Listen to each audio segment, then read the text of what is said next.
اللہ الرحمن الرحیم رب اشرح لی صدری ویسر لی امری واحلل عقدۃ من لسانی یفقہوا قولی۔ عزیز طالبات، السلام علیکم۔ اللہ رب العزت کے بابرکت نام سے آج کی ویڈیو کا آغاز کرتی ہوں۔ میں قوی امید کرتی ہوں کہ آپ خیریت سے ہوں گے اور ایمان کی بہترین حالت میں ہوں گے اور میری تمام چیپٹر وائز ویڈیوز سے فائدہ اٹھا رہے ہوں گے۔ اس لیے چینل کو ضرور سبسکرائب کر کے خود بھی فائدہ اٹھائیں اور اپنے دوستوں کو بھی شیئر کریں تاکہ آپ کے کلاس فیلوز بھی کم وقت میں آسان انداز سے بھرپور تیاری کر کے 100% کامیابی حاصل کر سکیں۔ اس سے پہلے ہم نے سیرت نبوی صلی اللہ علیہ وآلہ وسلم سے بچپن اور جوانی کے ٹاپک کو ڈسکس کیا تھا۔ اس کے بعد ہمارا باب صوم سے ہی اگلا موضوع ہے اسوہ رسول خاتم النبیین صلی اللہ علیہ وآلہ وسلم اور ہماری عملی زندگی۔ حضرت محمد مصطفیٰ خاتم النبیین صلی اللہ علیہ وآلہ وسلم کا ذوق عبادت۔ سب سے پہلے ہم ملٹیپل کویسچنز کریں گے، اس کے بعد شارٹ کویسچنز کر کے موضوع کا مکمل طور پر احاطہ کریں گے۔ ملٹیپل کویسچنز میں آپ کو 4 ممکنہ جوابات دیے جاتے ہیں جس میں سے آپ نے ایک درست جواب کا انتخاب کرنا ہوتا ہے۔ سوال نمبر 1 ہے، رسول اللہ خاتم النبیین صلی اللہ علیہ وآلہ وسلم نے عبادت میں میانہ روی کا حکم دیا؟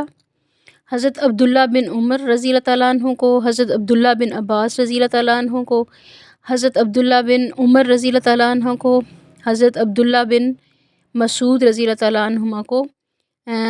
درست جواب ہے حضرت عبداللہ بن عمر رضی اللہ تعالیٰ عنہما کو رسول خدا صلی اللہ علیہ وآلہ وسلم نے عبادت میں میانہ روی کا حکم دیا۔ سوال نمبر 2، جب نبی کریم خاتم النبیین صلی اللہ علیہ وآلہ وسلم کے پاؤں مبارک میں عبادت کے دوران ورم آ گئے تو آپ خاتم النبیین صلی اللہ علیہ وآلہ وسلم نے فرمایا، کیا میں شکر گزار بندہ نہ بنوں؟ کیا میں اللہ تعالیٰ کو یاد نہ کروں؟ کیا میں اللہ تعالیٰ کی عبادت نہ کروں؟ کیا میں عبادت کا حق ادا نہ کروں؟ درست جواب ہے، کیا میں شکر گزار بندہ نہ بنوں؟ سوال نمبر 3، نبی کریم خاتم النبیین صلی اللہ علیہ وآلہ وسلم نے نماز کو قرار دیا آنکھوں کی روشنی، آنکھوں کی چمک، آنکھوں کی ٹھنڈک، دل کی روشنی؟ درست جواب ہے آنکھوں کی ٹھنڈک۔ سوال نمبر 4، نبی کریم خاتم النبیین صلی اللہ علیہ وآلہ وسلم غار حرا تشریف لے جاتے تھے فرشتے سے ملاقات کے لیے، تبلیغ کے لیے، یکسوئی کے لیے، فضیلت کے لیے؟ درست جواب ہے یکسوئی کے لیے۔ سوال نمبر 5، حدیث مبارک کے مطابق نبی کریم خاتم النبیین صلی اللہ علیہ وآلہ وسلم رات کے کس حصے میں سوتے تھے؟ ابتدائی حصے میں، آدھی رات کو، آخری حصے میں، فجر کے بعد؟ درست جواب ہے ابتدائی حصے میں۔ سوال نمبر 6، عبادت میں یکسوئی حاصل کرنے کے لیے آپ خاتم النبیین صلی اللہ علیہ وآلہ وسلم تشریف لے جایا کرتے تھے غار حرا میں، غار ثور میں، غار احد میں، غار کہف میں؟ درست جواب ہے غار حرا میں۔ سوال نمبر 7، رسول اللہ خاتم النبیین صلی اللہ علیہ وآلہ وسلم کے پاؤں مبارک میں ورم آ جاتے کثرت عبادت سے، کثرت تلاوت سے، کثرت ذکر سے، کثرت استغفار سے؟ درست جواب ہے کثرت عبادت سے۔ سوال نمبر 8، تمام عبادات میں سے افضل و اشرف عبادت ہے روزہ، زکوٰۃ، نماز، حج؟ درست جواب ہے نماز۔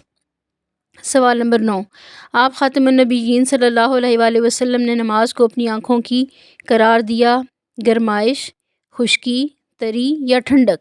درست جواب ہے ٹھنڈک۔ سوال نمبر 10، رسول اکرم خاتم النبیین صلی اللہ علیہ وآلہ وسلم رات کے ابتدائی حصے میں چلے جاتے، آ جاتے، سو جاتے، اٹھ جاتے؟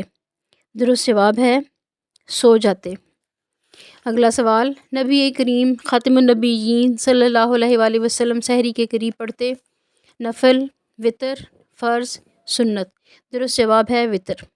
سوال نمبر 12، نبی کریم خاتم النبیین صلی اللہ علیہ وآلہ وسلم رمضان المبارک میں خود بھی کمر بستہ ہو جاتے اور اپنے گھر والوں کو بھی جگاتے تھے عبادت کے لیے، کھانے کے لیے، آرام کے لیے یا جانے کے لیے؟ درست جواب ہے عبادت کے لیے۔ اگلا سوال، عبادات میں بھی میانہ روی اور اعتدال کا حکم دیتا ہے دین حنیف، دین مبین، دین اسلام، دین ابراہیم؟ درست جواب ہے دین اسلام۔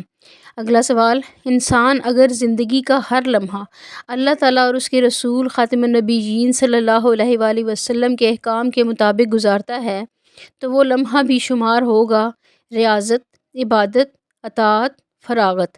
درست جواب ہے عبادت۔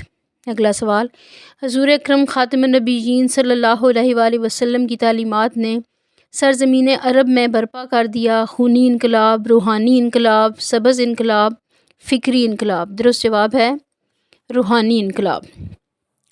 عزیز طالبات، ملٹیپل کوسچنز مکمل ہوئے، اب ہم شارٹ کوسچنز کریں گے۔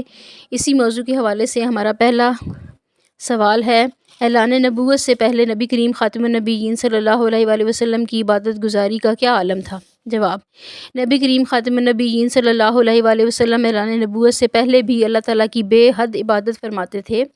عبادت میں یکسوئی حاصل کرنے کے لیے آپ خاتم النبیین صلی اللہ علیہ وآلہ وسلم غار حرا میں بھی تشریف لے جایا کرتے تھے۔ سوال نمبر 2، نبی کریم خاتم النبیین صلی اللہ علیہ وآلہ وسلم عبادت کا کس طرح اہتمام فرماتے تھے؟ ایک مثال دیں۔ جواب، آپ خاتم النبیین صلی اللہ علیہ وآلہ وسلم کی مبارک زندگی کا ایک ایک لمحہ اللہ تعالیٰ کی عبادت میں گزرتا تھا۔ آپ خاتم النبیین صلی اللہ علیہ وآلہ وسلم ہر وقت اللہ تعالیٰ کے ذکر میں مشغول رہتے تھے، نمازوں کا خاص اہتمام فرماتے تھے۔ قرآن مجید کی تلاوت سے آپ خاتم النبیین صلی اللہ علیہ وآلہ وسلم کو خاص شغف حاصل تھا۔ آپ خاتم النبیین صلی اللہ علیہ وآلہ وسلم فرض روزوں کے ساتھ ساتھ نفلی روزے بھی رکھتے تھے۔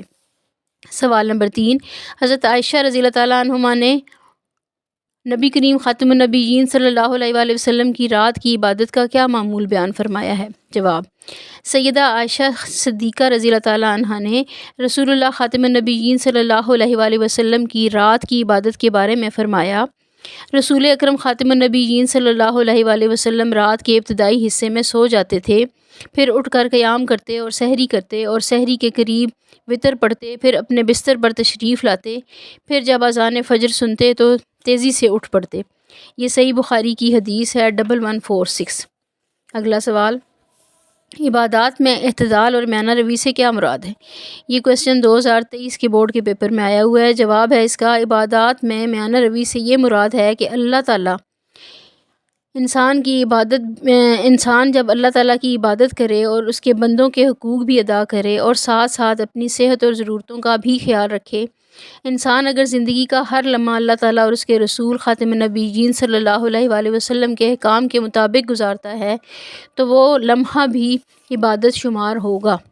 اگلا سوال، نبی کریم خاتم النبیین صلی اللہ علیہ وآلہ وسلم نے عبادت میں میانہ روی کے بارے میں حضرت عبداللہ بن عمر رضی اللہ تعالیٰ عنہ کو کیا نصیحت فرمائی؟ جواب، حضرت عبداللہ بن عمر رضی اللہ تعالیٰ عنہ نے بیان کیا کہ نبی کریم خاتم النبیین صلی اللہ علیہ وآلہ وسلم میرے پاس تشریف لائے اور فرمایا، کیا یہ خبر صحیح ہے کہ تم رات بھر عبادت کرتے ہو اور دن میں روزے رکھتے ہو؟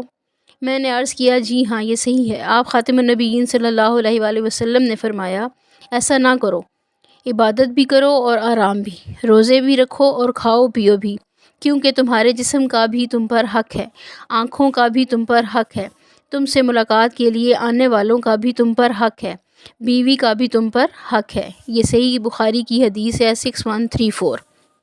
اگلا سوال، نبی کریم خاتم النبیین صلی اللہ علیہ وآلہ وسلم کے ذوق عبادت کے بارے میں حدیث کا مفہوم بیان کریں۔ جواب، نماز اور کثرت عبادت کی وجہ سے رسول اللہ صلی اللہ علیہ وآلہ وسلم کے پاؤں مبارک میں ورم آ جاتے۔ آپ خاتم النبیین صلی اللہ علیہ وآلہ وسلم سے عرض کیا گیا کہ آپ خاتم النبیین صلی اللہ علیہ وآلہ وسلم اتنی تکلیف برداشت کرتے ہیں حالانکہ آپ خاتم النبیین صلی اللہ علیہ وآلہ وسلم گناہوں سے پاک ہیں۔ آپ خاتم النبیین صلی اللہ علیہ وآلہ وسلم نے فرمایا، تو کیا میں شکر گزار بندہ نہ بنوں؟ جامع ترمذی کی یہ حدیث ہے 412۔ سوال نمبر 7، نبی کریم خاتم النبیین صلی اللہ علیہ وآلہ وسلم کو نماز سے کس قدر محبت تھی؟ جواب، نماز تمام عبادات میں سے افضل و اشرف عبادت ہے۔ نبی کریم خاتم النبیین صلی اللہ علیہ وآلہ وسلم کو نماز سے اس قدر محبت تھی کہ آپ خاتم النبیین صلی اللہ علیہ وآلہ وسلم نے نماز کو اپنی آنکھوں کی ٹھنڈک قرار دیا۔ نبی کریم خاتم النبیین صلی اللہ علیہ وآلہ وسلم کو جو خوشی، مسرت اور ذوق نماز میں حاصل ہوتا تھا وہ کسی اور عبادت میں حاصل نہ ہوتا تھا۔ سوال نمبر 8، نبی کریم خاتم النبیین صلی اللہ علیہ وآلہ وسلم رمضان کا آخری عشرہ کیسے گزارتے تھے؟ جواب: حضرت عائشہ صدیقہ رضی اللہ تعالیٰ عنہ فرماتی ہیں کہ جب رمضان المبارک کا آخری عشرہ آتا تو حضور اکرم خاتم النبیین صلی اللہ علیہ وآلہ وسلم عبادت کے لیے خود بھی کمر بستہ ہو جاتے اور اپنے گھر والوں کو بھی عبادت کے لیے جگاتے تھے۔ سوال نمبر 9، سرزمین عرب میں کیسے انقلاب برپا ہوا تھا؟ جواب: حضور اکرم خاتم النبیین صلی اللہ علیہ وآلہ وسلم کی تعلیمات نے سرزمین عرب میں روحانی انقلاب برپا کر دیا۔ وہ خطہ زمین جہاں بتوں کی پرستش ہوتی تھی اور اللہ تعالیٰ کی یاد تک دلوں سے محو ہو گئی تھی، ان کے خیالات کا رخ اللہ تعالیٰ کی عبادت کی طرف ہو گیا۔ عزیز طالبات، ملٹیپل اور شارٹ کوسچنز مکمل ہوئے اور موضوع کا مکمل طور پر احاطہ ہوا۔ اچھی تیاری کے لیے اس ویڈیو کو توجہ سے سنیے اور اپنے کلاس فیلوز کو بھی ضرور شیئر کریں۔ کمنٹ میں مجھے اپنی رائے سے آگاہ کریں۔ اللہ رب العزت آپ کے علم اور عمل میں برکت عطا فرمائے۔ جزاک اللہ خیرہ۔